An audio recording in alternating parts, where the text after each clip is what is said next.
Hello, everyone. My name is Andrew Bowen, and I'm coming to you from LTI, which is the exclusive licensee of all AAPPL assessments. I am thrilled to introduce to you today Jimmy Wildman from Glastonbury Public Schools. As much as he will tell you that he's not a big deal, he actually is a big deal.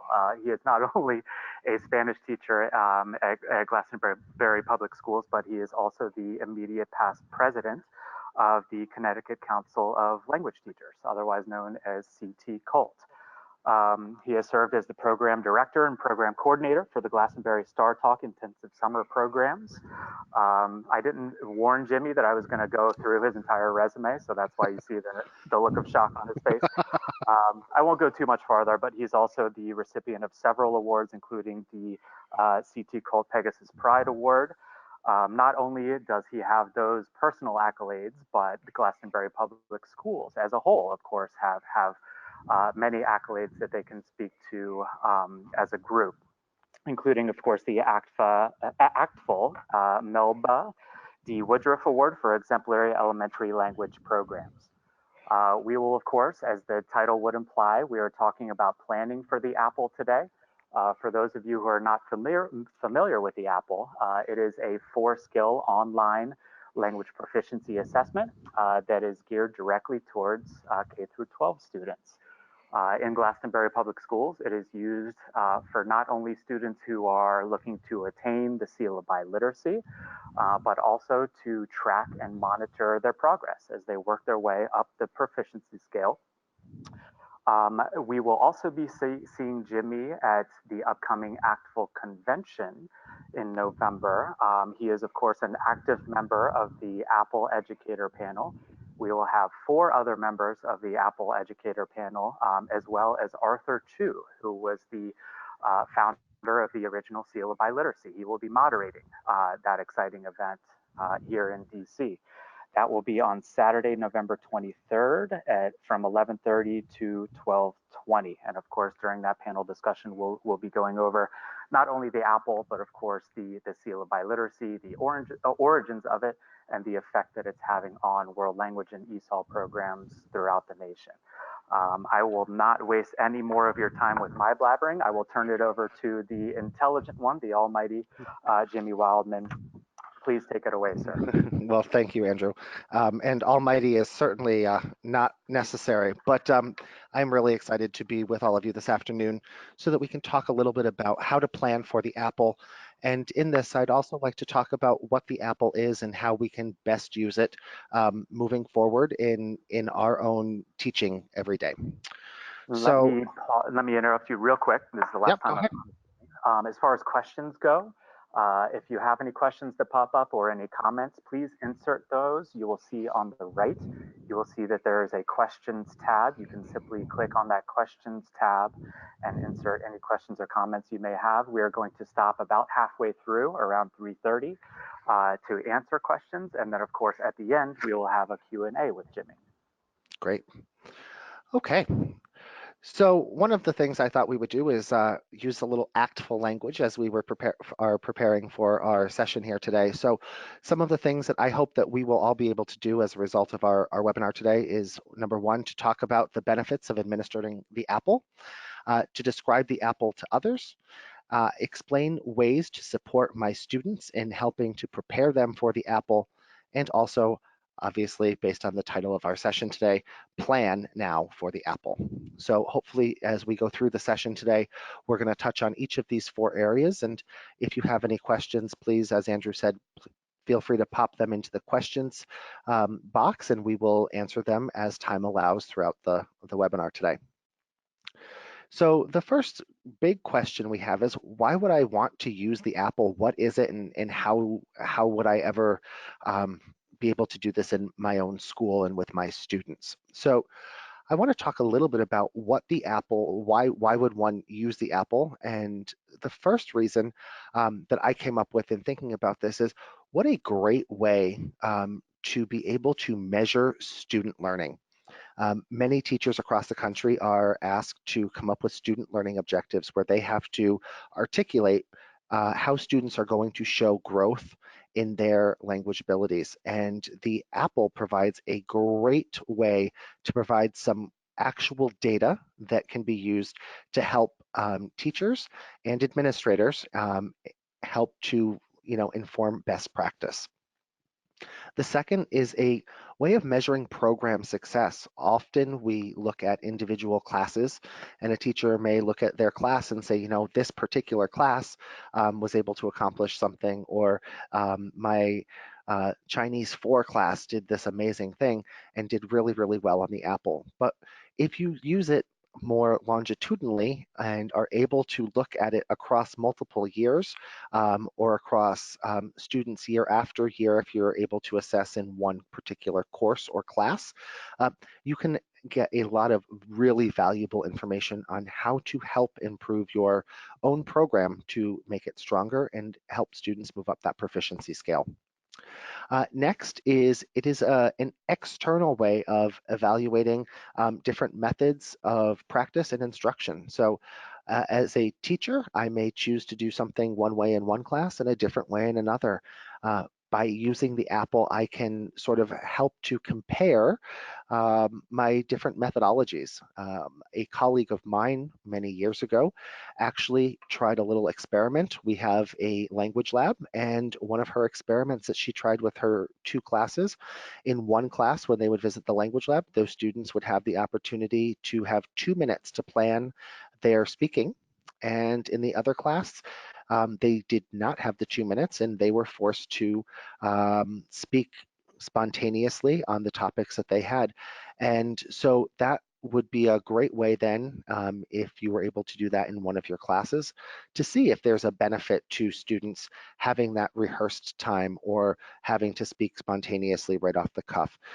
Just one example of ways to evaluate different methods of instruction or practice.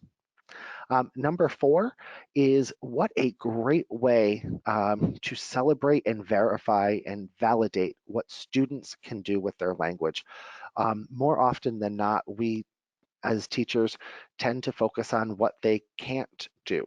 Oh, I gave an assessment on a particular grammar topic, or maybe you were looking at a comparison between 2 cultures, and we focus on what students didn't do that we think that they should be able to.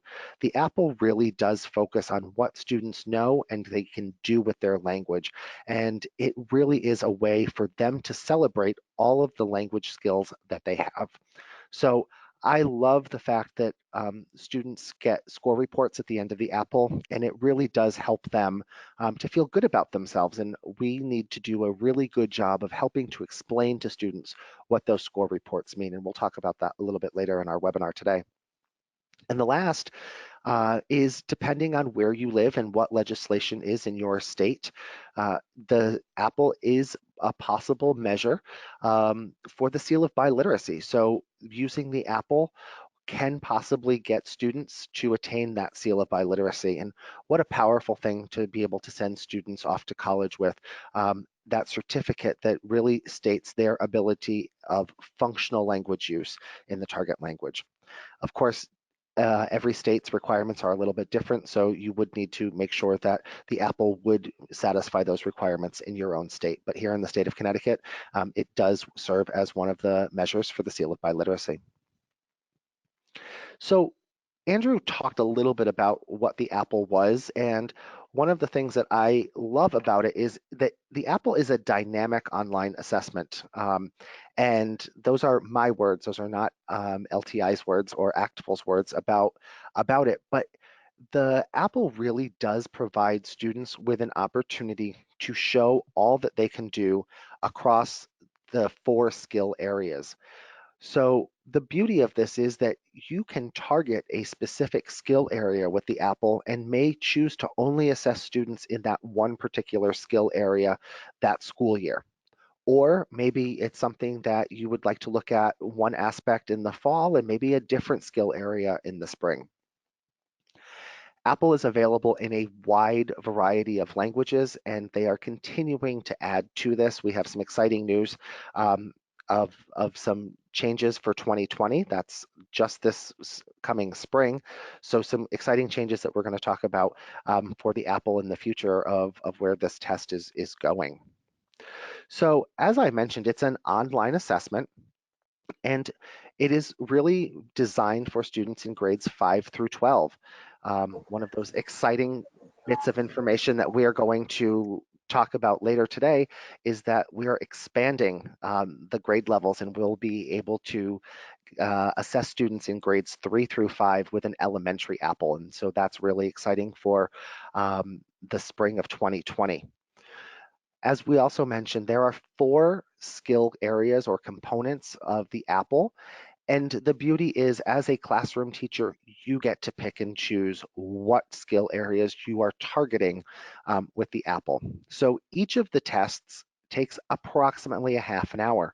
And you can see in this graphic in the bottom left-hand side, the 4 components, and they are interpretive listening, interpretive reading, interpersonal listening and speaking, and presentational writing. So the Apple is available in each of these specific skill areas, so it is possible to target just a student's interpersonal listening and speaking. That would provide you with a lot of information on how well they are able to listen to what their counterpart, in this case an avatar, would be saying to them, and able to respond to that. Or maybe you want to see what their writing skills are like. Oftentimes as teachers, we have a really hard time making sure that we are unbiased when we listen or read to a student's work. And the beauty of the Apple is it is evaluated by um, absolutely people who have no stake in how well your students are doing. And so they are completely unbiased, and it really does provide a nice opportunity to get an unbiased opinion of how well your students are doing in their particular skill areas. As I mentioned, the test in each section is introduced by a teacher. So each video has a brief introduction by your language teacher. Um, and they set the students up for success. And the beauty of this is you will be able to log into your Apple dashboard and get to see students' results. And as a teacher administering this, it couldn't be easier to be able to log in and look at their results and print score reports for them. So the beauty of the Apple is that it does provide a lot of information, and I would like to share this video, and hopefully it's going to work for me. We were trying it out earlier, so I am going to see if we can get this to load for us, and hopefully we can listen to this wonderful short video. And let me just take a moment here and rewind it so that we can hopefully get volume here and you can all hear it.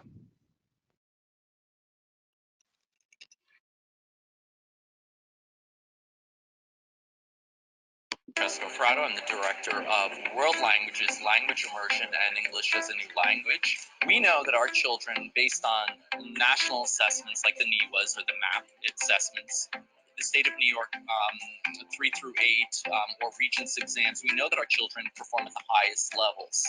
And through our local assessments and through the interactions that we see in the class and through the text type that they write. But the question that we had, parents had, it's like, well, we know that they're learning the academics, but how well are they able to speak Spanish? That's what we were missing, and that's what Apple was able to bring to us. And when we tested the ILS, and we used the benchmarks from the state of Utah, because we don't work in a silo, we don't live in a silo. We want to make sure that we look at other programs.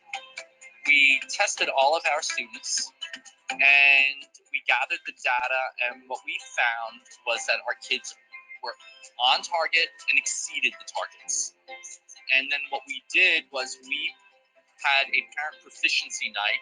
That was an idea that was shared with me by a colleague, but we took it a step further and we shared with the parents all of the data from the Apple ILS. And it reinforced to us that what's happening in the classroom is right. that we are seeing growth in proficiency, and that it's not just one or two kids, that we're moving the groups in the direction in which they need to be. And so we're incredibly proud of that work, and that's only we only were able to get that through the AAPPL assessment.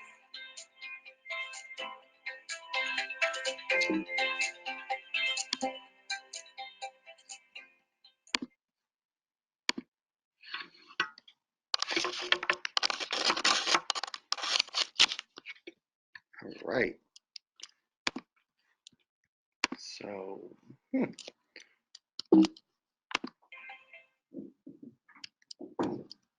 all right. So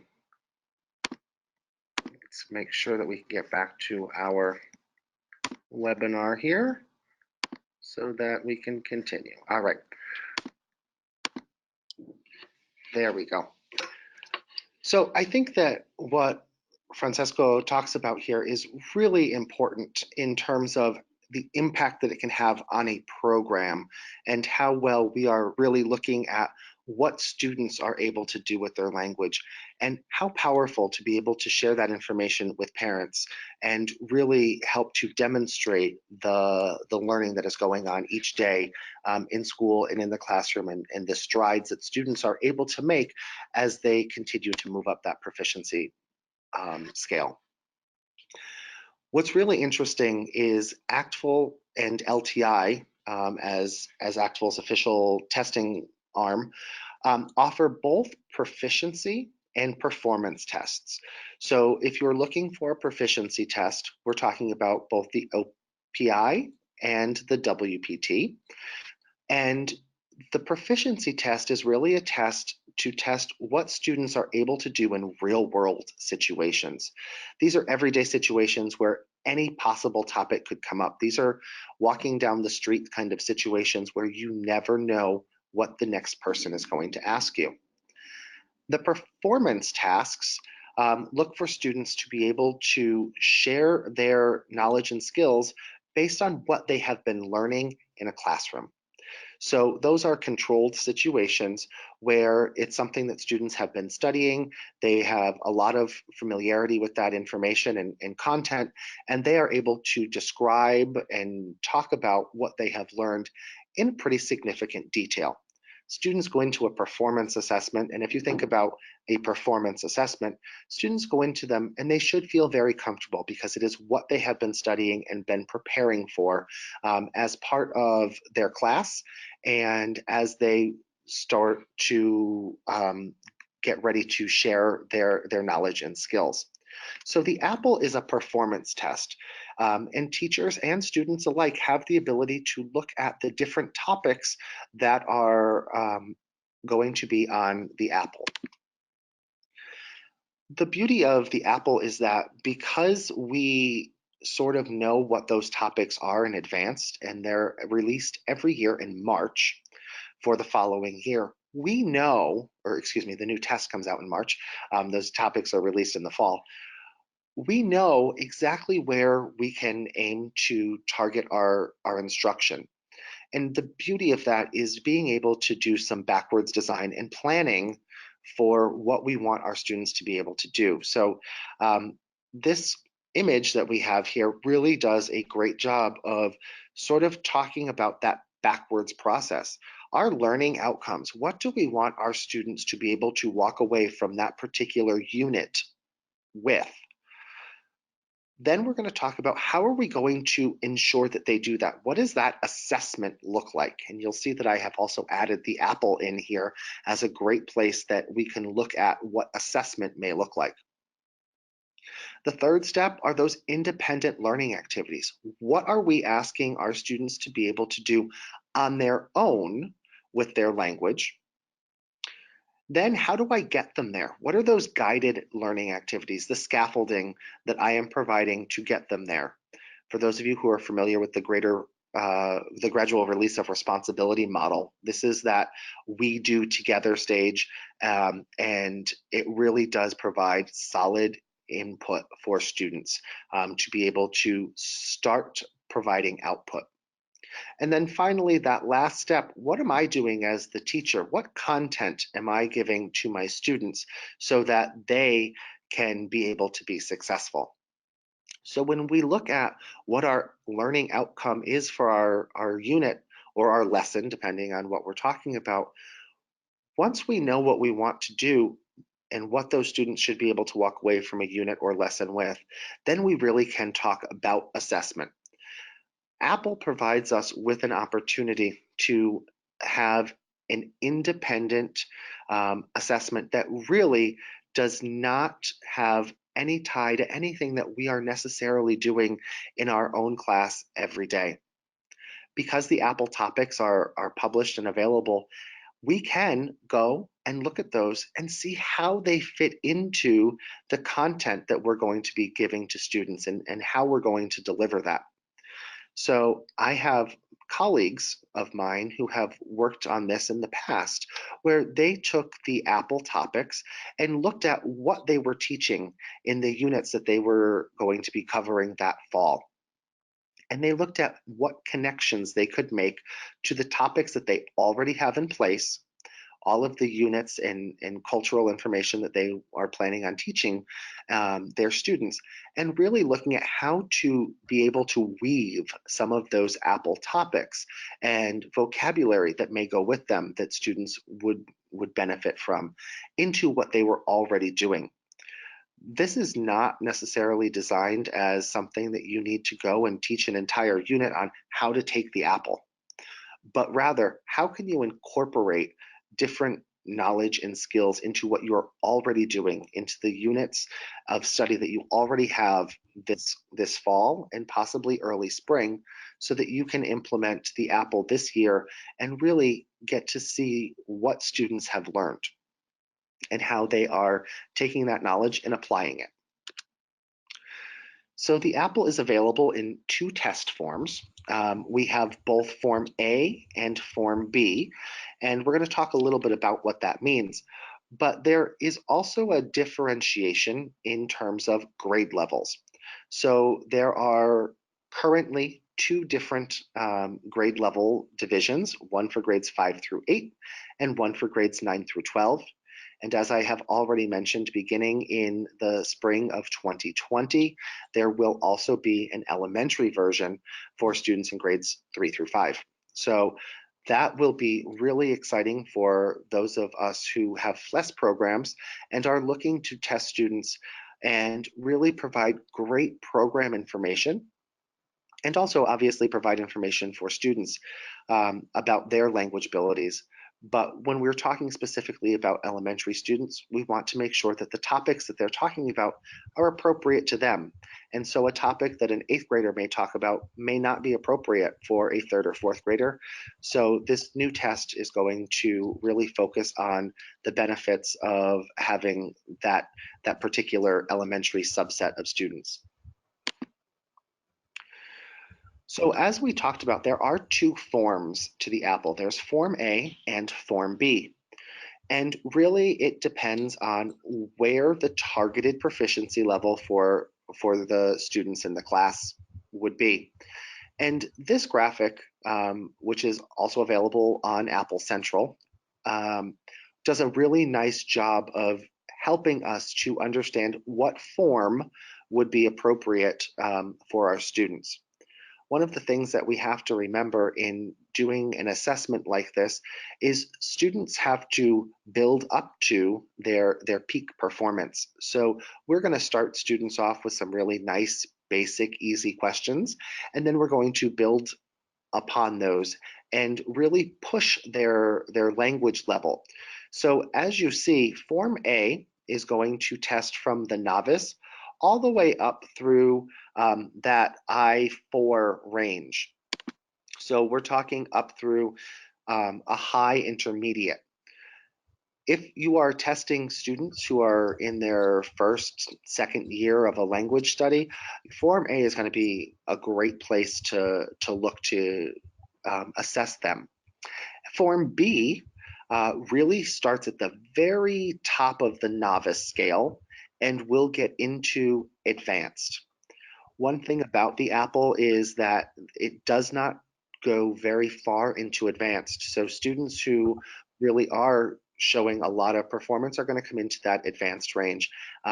And that's maybe a point where you would like to explore other options in addition to the AAPPL, where students may be ready to move into looking at what an OPIC or a WPT may mean for them. But as we explore the AAPPL test, we want to make sure that we are setting our students up for success. And in order to do that, as teachers, we want to make sure that we are picking the proper form for them, because if a student can't do those very beginning warm-up tasks, they're going to have a lot of difficulty on the rest of the assessment. So we don't want to have students going into this feeling like they're going to be defeated. And so making sure that we as teachers pick the right form for them is really important. So I did mention earlier that AAPPL does publish their topics, and this can be a great resource. And it can be a resource for a couple of different reasons. First, as I am looking at the different units that I'm going to be teaching this year, how can I take those and really begin to incorporate them throughout the school year? An example from what we have here at Glastonbury High School, our students in Spanish 4 learn about Spain. And so that unit, that whole year is focused on who are the Spanish. It's their essential question for the year. And you can see how a lot of these topics would really nicely fit into that particular year of study. Music and TV, travel, community events, celebrations, hobbies, animals. Those are all possible things that I could incorporate into those cultural units that I'm teaching this fall and early spring to really prepare students for that interpersonal listening and speaking that they're going to be doing. Or if I'm looking at the presentational writing for a novice student, maybe in my Spanish 1 class, where we're really just learning about me and who am I, students will be able to write about the weather and family and city and town.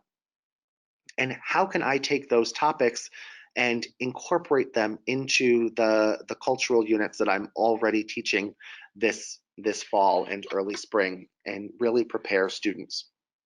You'll see at the top of this screenshot that I took that the content for the 2019 AAPPL, and this is for grades 5 through 8, it does list the languages as well that this is appropriate for and pertains to. And actually, when you visit AAPPL Central, you will see that there are actually several pages of these documents, because they go into both the 5 through 8 and also the 9 through 12 topics. And then again, they look at different languages. So really great information available on AAPPL Central. Also, the topics for the 2020 AAPPL were recently released. And so you will see that some of the topics tend to shift around a little. So we saw in 2019 that celebrations were a part of the interpersonal listening and speaking. And in 2020, celebrations fall in presentational writing. So again, depending on different units of study, you could find that some of these tie more closely to some units than others, but those topics are available and posted.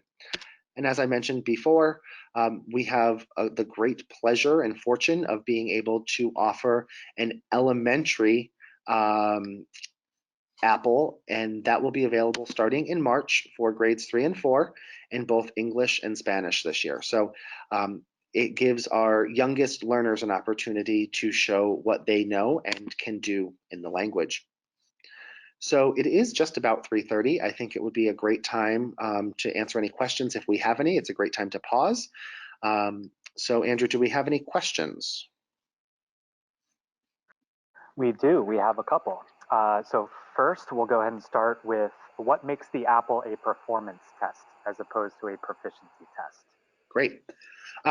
So it's really interesting to talk about performance versus proficiency. So the beauty of the AAPPL and why it is a performance test and not a proficiency test is because AAPPL does share those scores, or excuse me, those topics with us in advance, so that we can teach actually to the test in this case. So in doing that, that does allow us to sort of have a leg up, if you will, and really be able to have the students be as successful as they can be. Whereas a proficiency test would be a test where the students would walk in and not have any knowledge about those topics in advance. A follow-up question to that, will students ever know what the prompts will be on the assessment? The students wouldn't know what the exact prompt would be until they actually open and begin the assessment, but they certainly would have some familiarity with the topics. And we're going to talk about this coming up in the second part of our webinar today. There are Apple demo videos and demo tests available, so they could see the format of the test and what that would feel like for them in advance. So they may not know specific questions, but they would certainly know topics and they would know format of the assessment going into it. Awesome. And just to piggyback off of that, I will add that these tasks and topics that Jimmy is showing are completely optional. So we see plenty of schools, plenty of districts who will, whose teachers will access the tasks and topics and, be sure to integrate them into curricula. In other cases, teachers, administrators will simply ignore the tasks and topics. And in that case, it becomes a bit more of a proficiency test where students have no idea what's coming on the assessment. So it essentially can serve as either one, right, Jimmy? That's true. And actually, one of the things that we have seen in the past here in Glastonbury is depending on the particular year of study and what the essential question for that unit or that year may be, some of the topics don't fit perfectly with what the students are studying. And in that case, it really does become more of a proficiency-based test. Okay, another question for you. Do the raters hold it against students if they listen to the prompt multiple times? No, the raters actually wouldn't know how many times students have listened to the prompt. They are only listening to those speaking samples that the students are providing. So the rater wouldn't know that the student has listened to it more than once. That's right. And there is on the standard Apple, there is a limit as far as how many times the student can listen to that prompt. It's twice. So students can either, re-listen to it or simply take that time to kind of process what the question was and think of their responses. We do, of course, new this year, we are WCAG and ADA compliant. So if a student does need extended time on these sections and is able to submit a 504 plan or IEP, we're able to accommodate for that. One more question for you, Jimmy. Sure. Okay, we administered the ILS test last year. There were many more topics than the 3 listed. Our students did not feel as prepared as they should because we did cover those 3 units. What would you recommend, Jimmy?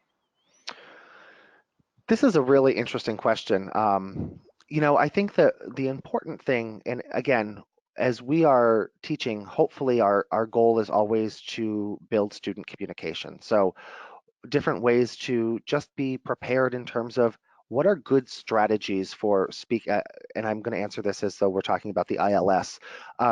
What are good strategies that we have for speaking?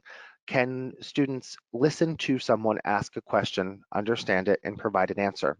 Whether or not they have a lot of knowledge about that particular topic, um, may or may not have a great impact on how they actually do on this assessment, because what the rater is also listening for is, are they attempting to answer the question? And they may fully meet that or they may partially meet it. So as always, having your students give as much information as they can, whether they are doing the writing portion of the Apple or if they're doing the ILS where they're speaking. Either way, what we want to see from them is as much language as possible. So the more and more that they can do that, the better off they're going to be. My suggestion, because obviously you'll see that there may only be 3 topics or 4 topics listed. But over the course of the 30-minute test, they may jump into something that may only partially be related to that topic. And oftentimes students will come away saying, well, that had nothing to do with what we thought it was going to be, but it may be just sort of an outlier in terms of content where it still does relate, but students may not always see that connection. So I think really important for them is how can they draw it back to those things that they do know. Maybe they're talking, and we still have the questions for the topics, excuse me, for the 2020 elementary AAPPL up. So if we look at the novice task topics that are here, introduction, school, home, and food, maybe they can answer a question by drawing it back to one of those 4 areas that you spent time studying this year. So sometimes making that happen for them, students may not think that, oh, well, the question may have asked me about what I like to do when I'm at home, but I only remember what I like to do at school, or vice versa. They can give examples and really try to provide as much language as possible. And I think that that would be the best advice that I can offer. That's great. Thank you, Jimmy. And as far as the responses on that ILS section go, students do have 45 seconds to respond to each prompt, but they by no means have to fill up the entire 45 seconds. Once 7 seconds have expired, they do have the option to move on to the next prompt. And the nice thing about this ILS section, again, is the fact that there are 18 different prompts. So even if the student isn't quite able to do what Jimmy was talking about, which is kind of weave their way around what the actual topic is and flex their linguistic muscles, so to speak, they are able to have 17 other opportunities to respond to those prompts. And 2 more questions. One Sure. question is a quick one. Will there be a recording of this webinar? Yes, there will absolutely be a recording. And we are posting it on Apple Central. That's www.AAPPLcentral.com. And of course, we will send out a link to all attendees of this session. We already got it. Thanks for posting afterwards. You're welcome. One more question is, what are the raters' backgrounds? So looking at the speaking samples that are rendered from the ILS section and the writing samples that come from the PW section, who exactly has their hands on these?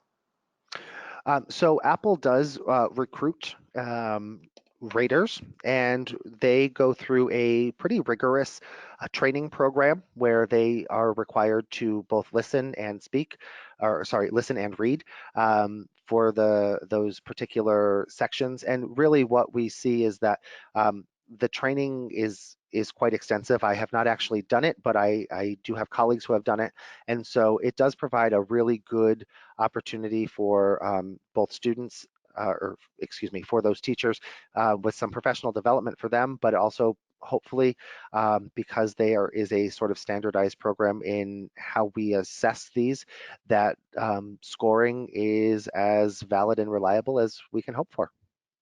Okay, so if we don't have any more questions, we are going to move on to the next one. Okay, so what I would like to have everyone think about a little bit is how would we prepare students for the AAPPL? And Apple and ACTFL have come up with the Apple Communication Builder, and it is available. It's right online, and you can go either through Apple Central or directly to the Communication Builder. And this is, I love the graphic that I put in here at the bottom. It says practice makes proficient, and it did say perfect, and it was crossed out because I hope as language teachers, our goal is not perfection, but it's proficiency, and really talking about how can we get students to communicate, whether that be written or spoken language. We are looking to get them to produce language. And the Communication Builder is a wonderful resource that is free. And you can see I logged in and was able to pull up some tasks. There are public tasks that are out there that people have already created for us that you can just go in and have students um, look at these different tasks, and you can actually assign them to your class, so students can go in and actually do the tasks. And if you go in and find that the different communication building tasks that are there don't meet your needs, you can also create your own. So this is certainly not a designed or meant for you to go in and just use other people's stuff. They're there, and you're certainly able to do that if they're open in public tasks.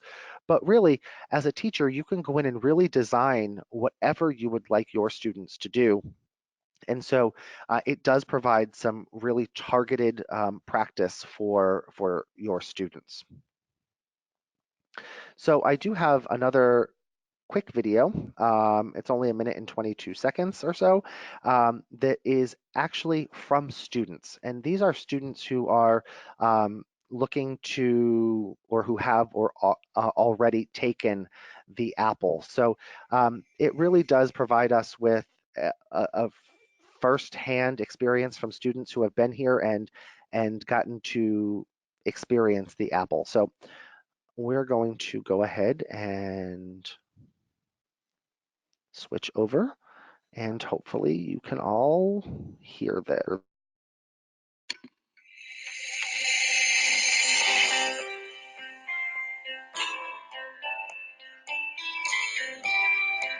I think the apple is really great. I feel like it lets you express how much Chinese you know. It's very different and has a lot of different activities which you can express your language in different ways.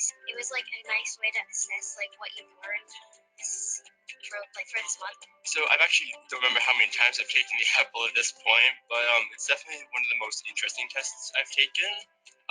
There's not really anything I can compare it to, because it's very interesting. It's just the recording of a person asking you questions, and then you can actually have the chance to respond to it. It's not really a way to prepare for, other than it's just measuring how well you can actually speak the language. And because our prompts at school, you normally know the prompt ahead of time, but with the apple, it's just you have to think on the fly. It's like how quickly can you respond, and I think it's one of the best ways to gauge your fluency in a language.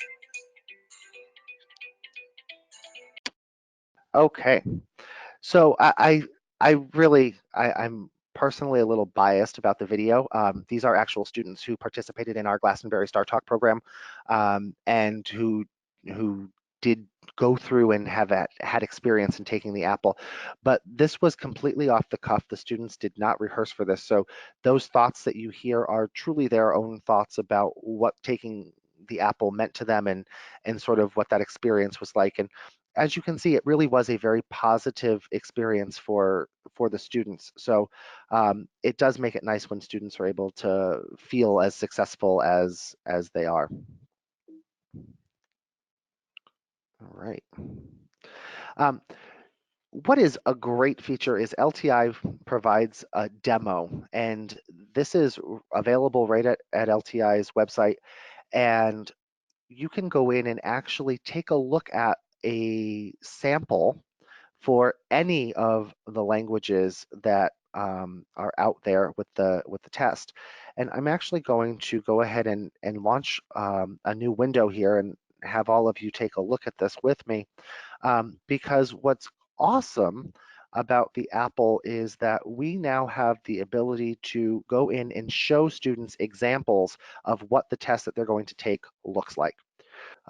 But if you take a look at this, you'll see that there are examples in Arabic and Chinese and English and French, German and Italian, and students do have the ability to go in and do these demos live and really understand what the test is going to look like for them.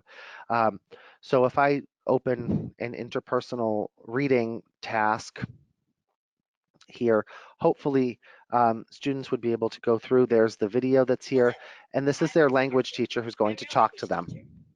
And this is just an example of, I picked an English one so that everyone can see it, but this is a task that a student may be asked to do. And you'll see that they have very simple sentences in this one.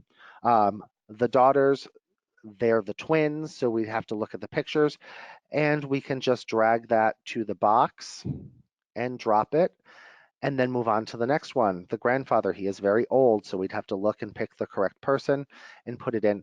And it gives students an opportunity to feel very comfortable before they go into the actual task of taking the actual assessment. So um, the demos are incredibly valuable, both for you as a teacher to be able to go in and really understand what the students are going to be asked to do in that particular assessment, and also for the students, so that as they go into an assessment, they are feeling comfortable about what the format is going to look like. Um, Oftentimes we think that students live in the 21st century, and so they think that the old Apple, where we used to see the avatar, students always seem to be very confused by the concept of talking to a head that just moved at them. So giving them that opportunity to really go in and look at what they're going to be asked to do is really beneficial for them. And then as students complete the Apple assessments, each child is given or student is given a certificate that will have their name on it, and it will have the section and their rating. So this is a sample test or sample certificate that I was able to get right off of the site, and it prints just like this. It's beautiful, and you can hand it to a student. And obviously, their name and information would be on here. I have taken those off as we share them. Um, but just a great example of being able to use this also as a tool for advocacy, because now a student can go home with a certificate that says what they can do with their language. And how powerful is that to be able to share with administration and parents when we are talking about the importance of learning language. And Apple has also come up with some new reports that are available. And these are the Apple reports for schools. And you can see I did a quick screenshot. This is a screenshot of testing that we did here in Glastonbury between the 1st of December and the 1st of January last year. And it just is showing us what the students did in the ILS, the interpersonal listening and speaking section, because that's the only section that we administered to our students last December. And you can see the average score for students here at Glastonbury High School was an I3, and they do give an actual numerical value to that, a 7.6, and that's available here at the very bottom of the screen where it says under the heading of interpersonal listening and speaking, you can see it says I3 and 7.6. But really what it's telling us is that on average, all of the students that took our Apple here at Glastonbury High School in December, which were our sophomores. We give the Apple to our sophomores, our 10th grade students. They're averaging an I3. And another test that is now available is an average for your school against the national average. And it's always nice to be able to go in and look and see what is the national average for high school students taking um, an assessment. So this is, again, our high school students. And I picked a different, oh, this is also Spanish, but I picked a different grade level, I believe. And you can see that the score, the purple bar that we see is actually the Glastonbury High School average. And then you can see that the national average is indicated with the small orange dot. So at a quick glance, this provides really nice information and something that an administrator or someone who may not have a lot of time to spend time going through those reports can look at this really quickly and get a lot of information out of it. So these are two of the newer score reports that are available through Apple, and these are available very, very easily through the Apple dashboard. And this is something that I think that a lot of people may not know about. And these are available on the Apple website. And these provide students with a score description And obviously, teachers are certainly encouraged to take a look at this as well and really see what students at each targeted level can actually do. So if you look at the N2 description here, the Novice 2, it says your Apple interpersonal listening score of N2 means that you can say some things about yourself. You can list your name and identify everyday things with words and phrases, et cetera, et cetera. And then if you look to the immediate right of that, you'll see a strategy. And so these are strategies to get students to move from their current level to the next level.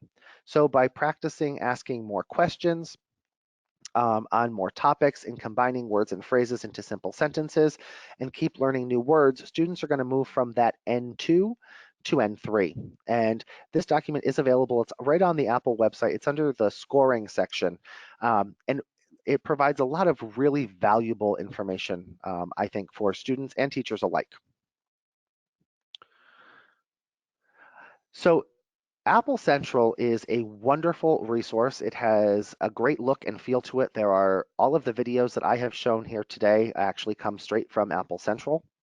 So if you missed anything that was presented in any of those videos, they are available right there at Apple Central. But the beauty is that all of the resources for the Apple are all available right in one spot. It's sort of a one-stop shopping center, if you will, for Apple. And I would encourage you to check out this website. It's a fantastic resource for anyone who will be administering the Apple and has a lot of answers to questions that may be floating around in your head. So as we wrap up our webinar this afternoon, my questions to you are, what are you teaching this year? And what is the targeted proficiency level of that class or course? Now that you know that, how can you determine when to plan for Apple? When would it fit into your schedule with your students in your classroom and all of the things that are happening in your school? What contexts are going to frame the content of those lessons that you're going to be delivering throughout the course of this fall and early spring, or depending on when you're testing, maybe just this fall, or even potentially into late spring? And how can you incorporate Apple topics into the units and lessons that you're already doing?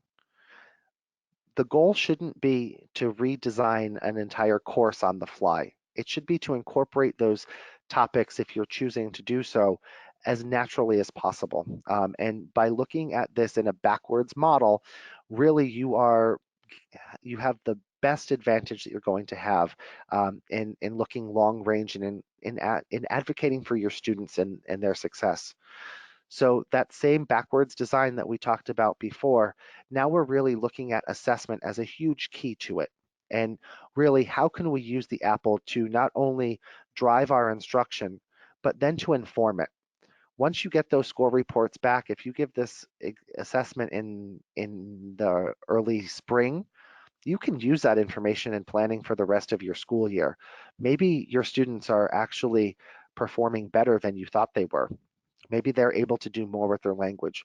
Push them, encourage them to speak more of that target language, to produce more, because they will only get stronger as a result of doing that. So again, I come back to the same questions that I asked at the beginning of our webinar. Why the Apple? It provides great evidence for student learning objectives, and we saw that in those student scoring reports. It measures program success. What a powerful tool to be able to log into that, those school reports, and be able to see where your school and program is stacking up against others. It gives you a way of potentially evaluating different methods or instructional practices that you're using in your classroom.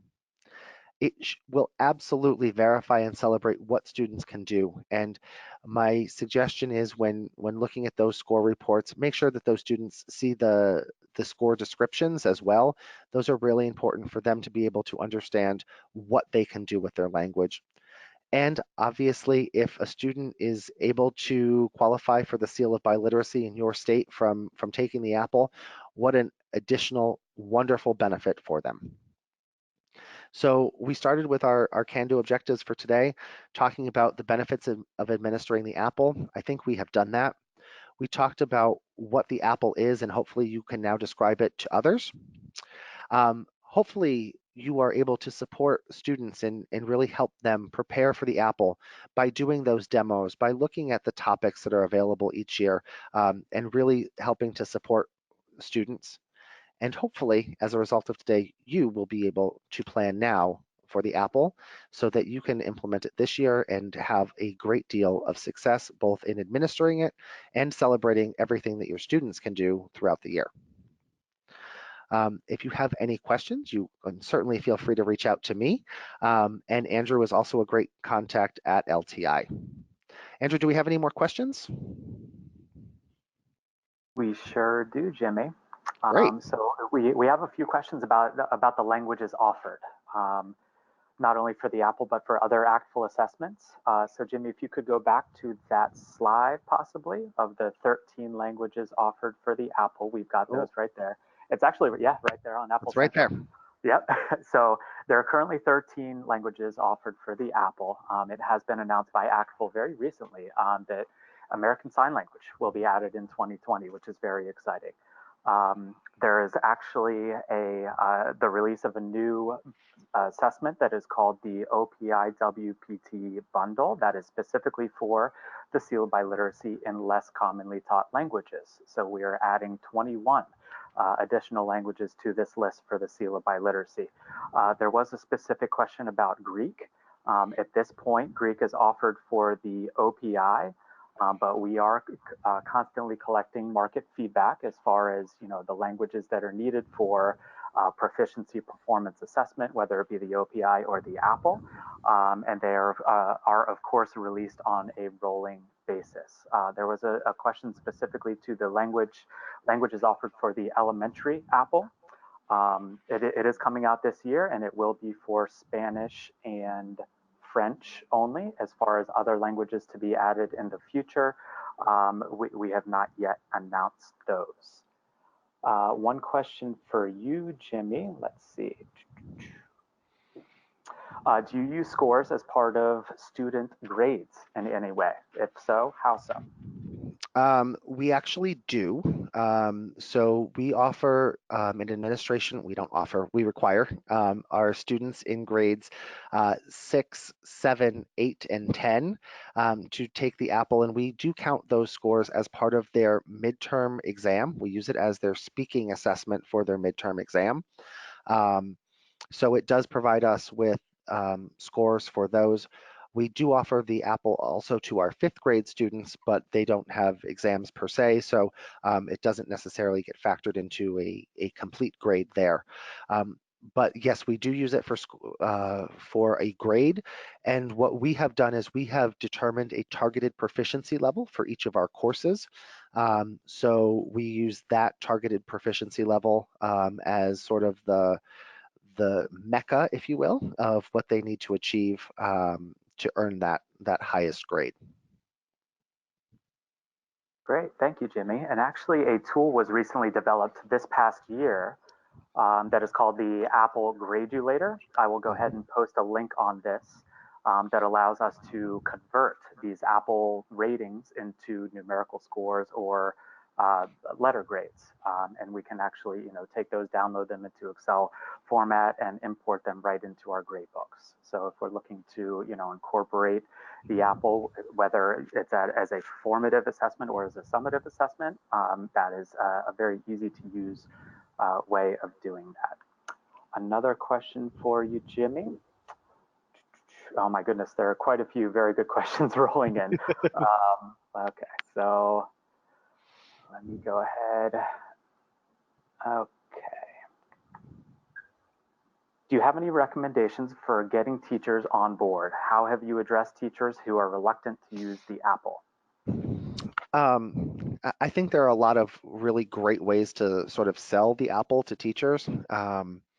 And there is a part of it that is very eye-opening and can be a bit exposing. I do know that there are people who maybe don't use the target language as much as they should, or for a variety of different reasons are uncomfortable sort of letting others into their classroom. And obviously we're talking about coming into your classroom via this external assessment, but it is something that is very personal for teachers because they feel they're being judged on it.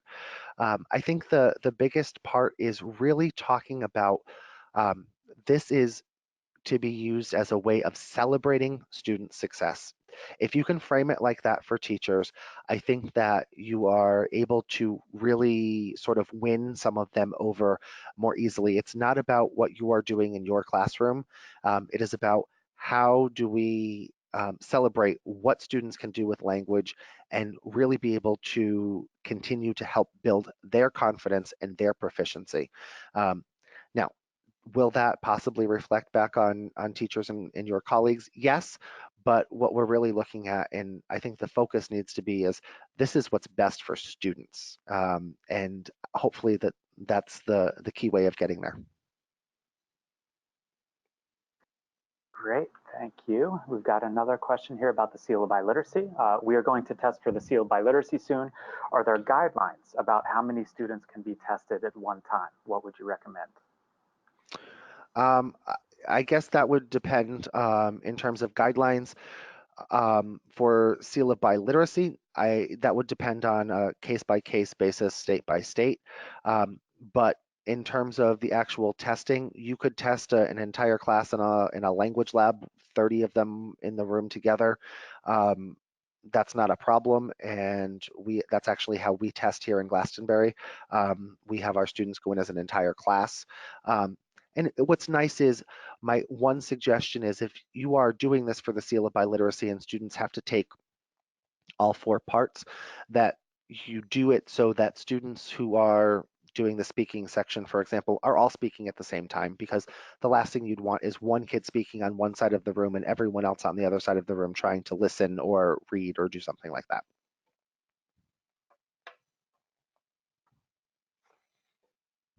Okay, and a follow-up question on that, actually two follow-up questions on that. Do you have all students take each of the sections at the same time, or do you stagger um, the, the students? It's going to depend on what you are looking for in terms of what sections of the apple you're administering. Um, because they tend to be 30 minutes ish in terms of length of time, it really is an appropriate task for one class period per skill area. Trying to do more than that would result in running out of time. So if you're testing an entire class and you want to go through the four skills, then I would say you would want four different class periods to get that done. If you're working on a block schedule or something like that, or a modified block where you may have a longer period of time, you could schedule more than one of them at a time. But out of fairness to the students, I would make sure that when you're administering, everyone is taking the same section at the same time, just so that everyone is listening together or everyone is reading together or speaking together. And most importantly, obviously, that is for the speaking, because a student could possibly feel quite awkward if they were the only person speaking in the room and everyone else was writing or reading. Great. And the second follow-up question there for seal of biliteracy testing, do Chromebooks work for test administration? They do, and the new Apple that was released this past spring also works on iPads. So students can do it on iPads or Chromebooks, obviously desktops and laptops as well. So there's a lot of different ways of being able to administer, and they're all very, very easy. Okay, one more question and then we'll go ahead and stop in the interest of time. I apologize, we've gone a bit over. But is anybody out there using VoiceThread to help prepare students for the Apple? I used it last year and had impressive scores with my fifth graders. Jimmy, have you heard of VoiceThread?